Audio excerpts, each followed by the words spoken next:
Hello! Today, Cyberpunk got a surprise update. This is patch 2.2, and with it has come 10 new cars that you can own.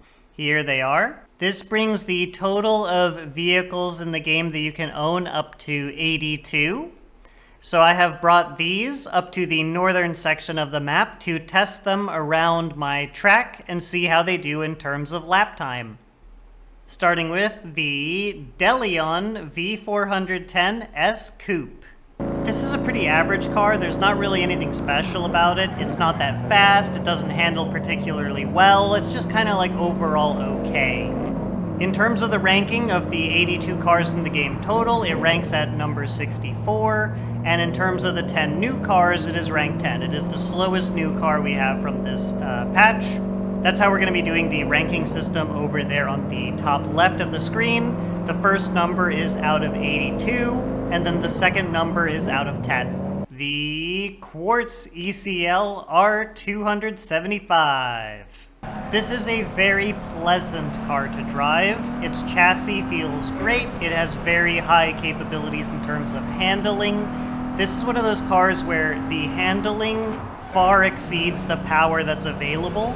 So it just feels really nice to drive, and a lot of the times when I was testing this, I felt that I was applying the brakes too much. So a lot of corners I started to ease off of needing to press the brakes, and you could really carry the momentum with this car. So this is probably my new favorite slowest car in the game. The Galena GA32T. This is probably my favorite front-wheel drive car in the game.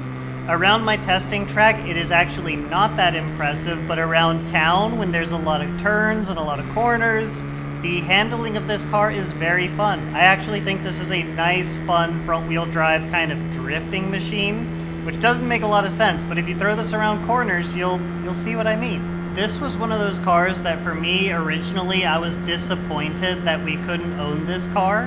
And thankfully, now that patch 2.2 is here, it is available for us to purchase and own, and I'm quite happy about it, because this is a great feeling, fun, front-wheel drive car.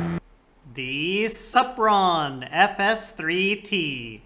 The same cannot be said about this next car. This is one of the worst feeling front-wheel drive cars, because it suffers massively from understeer. And this version, the FS3-T, has more power than the normal version, which makes the understeer issue even more of a problem.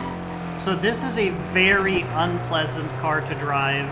I think if you're into it because of its style, sure, that's great. But if you're interested in this car from a driving dynamic standpoint, probably go somewhere else. This is a difficult and unpleasant car to drive. Colby CST40. This is an all-wheel drive version of the city-style small hatchback. The version that we were able to own previously that's similar to this was front-wheel drive. This is an all-wheel drive version. And man, does the all-wheel drive system make a difference. You can really feel it when you're entering and exiting a corner. It might be more similar to like an Audi kind of system, where first you notice, oh, I've got a little bit of understeer, but then it hooks up and you have grip. This car's all-wheel drive system feels really good mid-corner. The one thing to be aware of though is if you're going too quickly on corner exit, you can get some oversteer with this car. That's the one thing to look out for. But other than that, this feels really planted. It feels solid. Once you get past the initial understeer, it feels really good. The Hozuki MH2. Like the Colby we just looked at, this is also all-wheel drive. However, this is a much different experience in the worst way possible. This is an extremely frustrating car that when you're entering a braking zone, it will understeer to the point where it doesn't want to turn. It'll fight you the whole way through corner entry, and then when you step on the throttle to get it to rotate, it will snap oversteer. This is a very frustrating all-wheel drive car. The Type 66 640 TS. aka the Mustang. This version is identical to the dark green version that we already have, so it is a well-balanced, nice handling car with a little bit of an artificial turn-in. It has good grip, it feels nice to drive. However, with this version of the Type 66, it feels a little bit down on power. The Shion MZ1. This car's handling is absolutely buttery smooth. Before Phantom Liberty came out, the Shion MZ2 was my pick for the best driver's car in the game that you could own. This MZ1, it has very similar driving dynamics in terms of feeling, handling, corner entry, corner exit. The only difference is this car has less power, which somehow makes it feel nicer to drive. The Type 66 680 TS. This car for me felt like it was forbidden fruit driving around the city. I saw it in the cool pink paint, I saw it in blue, lime green, yellow, and I always liked it, and I was like, why can't we have this? But this is actually equivalent to a car that we do already have, which is the Type 66 Gen Rowley. That's the one that looks like the General Lee, like the Charger.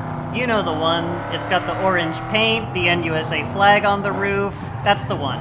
In terms of performance, it is identical. And to me, this is a wonderful thing, because this, to me, is the sweet spot for the Type 66. It is the perfect amount of power, the perfect amount of grip, handling. This is the sweet spot model for me.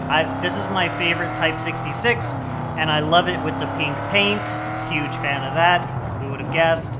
I just really like it. And that brings us to our number one car for this patch. The Shion Targa MZT. This is a car that I've wanted to have for a very long time. And funny enough, at the very beginning of my Cyberpunk playthrough video, I showed this car side by side, the MZ2, and it's even in the same paint color. I couldn't believe it. What are the chances? Despite this car looking pretty cool with the fender flares and the Targa top and the more sporty appearance, performance-wise, this car seems to be exactly the same as the MZ2, which is not necessarily a bad thing, because that was one of the best handling cars from the base game, and this car feels the same. It is buttery smooth, it has a nice amount of power. It's a really, really wonderful car to drive. When we're comparing the Shion Targa MZT to the Shion MZ2, both cars have the same amount of power. However, the MZ2 weighs less. I think this is probably a flavor statistic, because in terms of performance speed, I actually clocked a faster time with the MZT, but the difference in lap time is 0.03 of a second, so that's near as makes no difference identical, the same car, the same lap time. So, there you have it. Those are the 10 new cars added with patch 2.2. Thank you very much, CD Projekt Red. I'm enjoying Cyberpunk a lot. I hope you guys are enjoying the game as well, and I'll see you guys in the next one. Bye-bye!